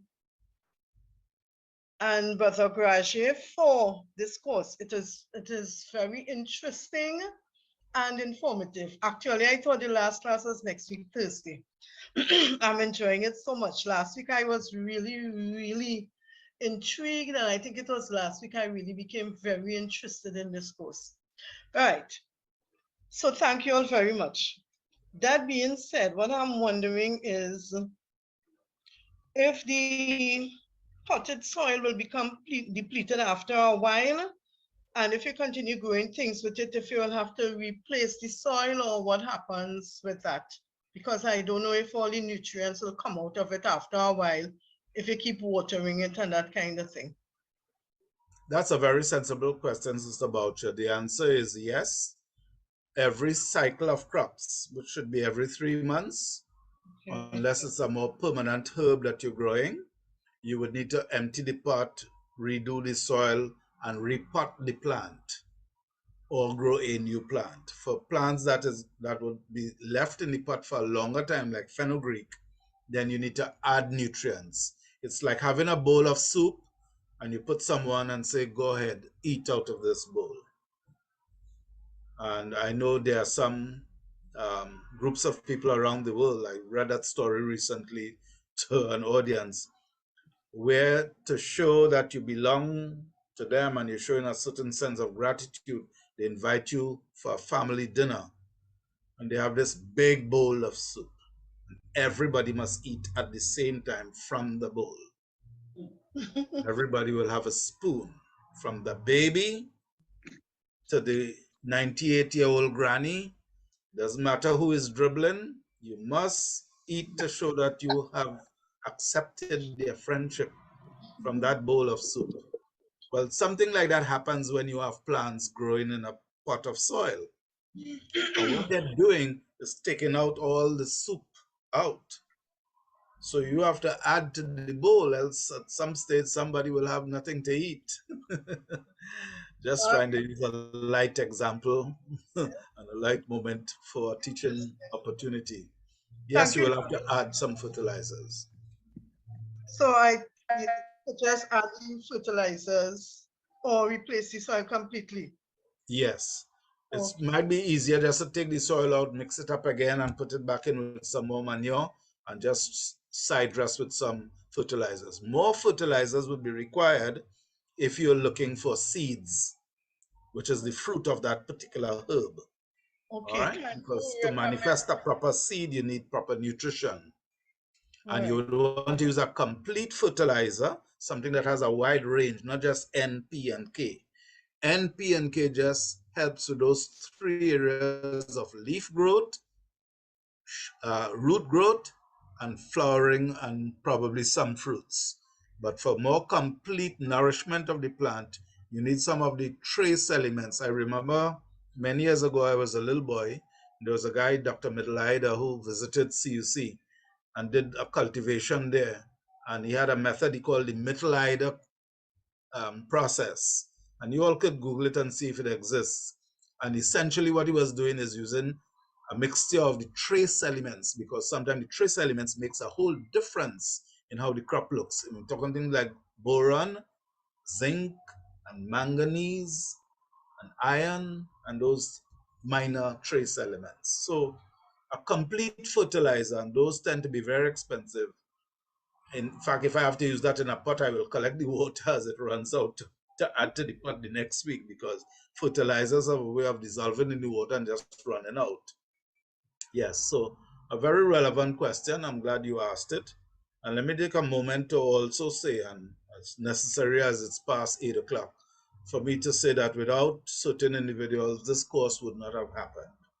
And this is probably the first opportunity I'm getting to be on set with Chantal Burgess. It is from Chantal's mind that this whole course evolved. Chantal told me, Leon, can we do something on seasonings? And said, sure, promote it in your church, tell your people, and let's do it. So I'm glad that others picked up the idea. Princestown joined the bandwagon, Rio Clarizo, and we have someone from Toronto, we have someone from St. Vincent and the Grenadines, and so many other people who have joined into this course. It's good to hear Jude, for instance. I didn't hear Jude for so many years. I forgot what Jude looks like. I worked together with his sister, Andrea, as an engineer. So I want to say thanks to Chantal for encouraging this to happen, and for the others who actually made it happen by staying with you all, getting you all registered, and to Pastor Joshua, who used all his talents in making sure we have this recorded so you could review it. It will be on YouTube channel for the Town SDA Church YouTube channel.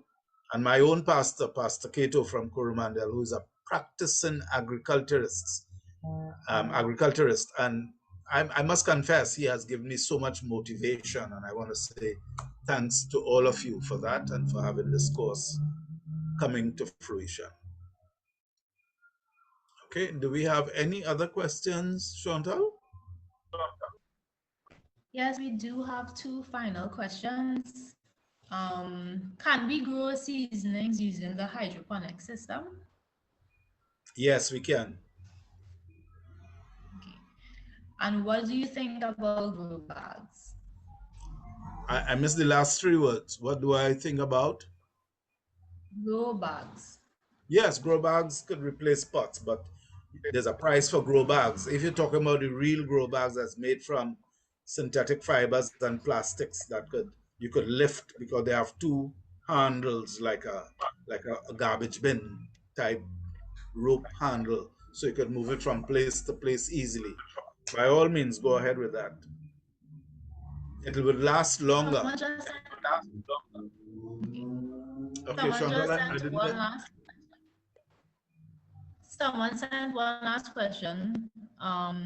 Has 2 parts. Can trace elements be added organically? What are the products that can do so? Yes, Um, that will be another course. There are organic preparations that could be made that would carry trace elements. It has to do with composting and more so vermicomposting. Vermicomposting is when you take organic material, get it to be eaten by the earthworm, and then it passes out. And when it passes out, it's pure, composted, ready to use nutrients for the plants, and you get trace elements there. Yeah. Okay, so that is the final question. Thanks very much for sending the questions, and thank you very much, Brother Granger, for answering all of the questions. And thank you for making the idea and the concept a reality. We are well on our way to setting up our garden for our soup kitchen. So persons who want to support us, feel free at Aruka SDA Church. And thank you to the other churches that made everything possible and pushed forward the course. May God richly bless everyone. And we want to pass the session now on to Pastor Vaughan Joshua. So blessings to all.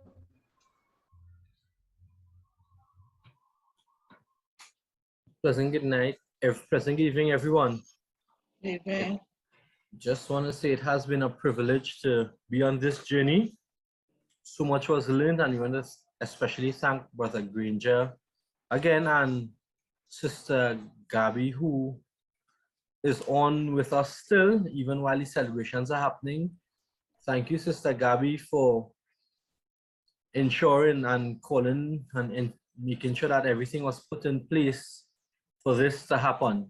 It has been a blessing being with all of you, and I trust that as you continue to grow and season the place, that this world will become a better, will become better simply because your knowledge has been expanded and you can now go forth and be a blessing to others. Sister Gabby, is there any closing words you would like to say? Just to remind them, send your pictures by February 20th to the email address provided. It's in the WhatsApp chat group. Please don't send the pictures to the chat group. Send them to the email address. And we look forward to having our graduation and featuring all of you who would have been successful. So have a good night. I have asked Sister Cheryl Liverpool. Sister Cheryl, are you still on? I'm here. Yes, Sister Cheryl is from the Caribbean Union Conference. She's one of our participants, and we're very happy to have her. So I would like to ask Sister Cheryl to pray for us to close. Thank you so much. And I just want to say thank you, Brother Granger. I have learned so much. I didn't even know this world of herbs existed. All I know is thyme and parsley and whatever else, but I have learned so much. I want to thank you, and I thank you for allowing God to use you to share this wealth of information that you have with us. Let's bow our head as we pray. Our Father in heaven, we're so thankful for the knowledge that we can gain. We know that you have given us these herbs and plants so that we can be sustained. But so many times we ignore it because we don't know. But we're thankful for the knowledge that we have gained here. We're thankful that you have opened our eyes to a whole new world of herbs and seasonings. And we pray that you will help us to put it into practice. A lot of times we say we don't have time to do it, but help us to make that extra effort so that we can grow our own and we know the quality that we will be putting in our pots and putting into our bodies. We pray that you will continue to be with Brother Granger and Sister Gabby and all the others who are involved in bringing these sessions to our attention. And we pray that you will continue to bless them. And we look forward to the one on composting and many others that they will be willing to share with us. We thank you and we praise you. Be with each of the participants as we go as was said, and season our words. We thank you and we praise you in Jesus' name. Amen.